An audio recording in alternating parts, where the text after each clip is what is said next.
Good day, everybody. Welcome to today's video. In today's video, I'm going to show you guys how to measure a drive shaft in case you need to get one shortened or lengthened.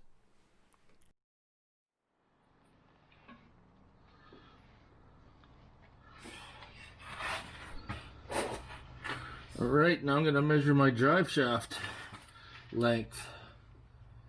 Center of the yoke to center of the yoke. Yeah, it looks like I'm like 17.5 inches. So now I just changed the orientation of the flanges, and now I'm going to measure again, and I'm going to show you the difference.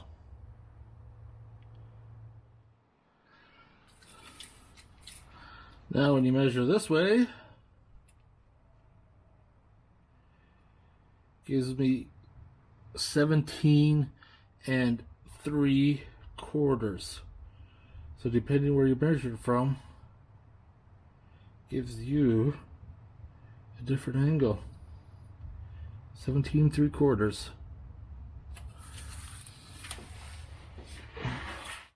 So you can see from that measurements that I was out 1/4 of an inch depending on how the flange was.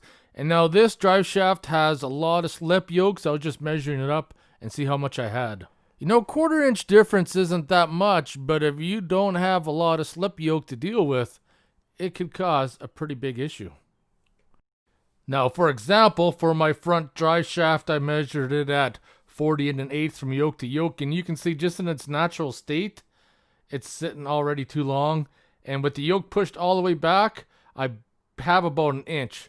And that's not enough, because if I'm out wheeling or something, then the last thing you want to do is have the drive shaft bottom out.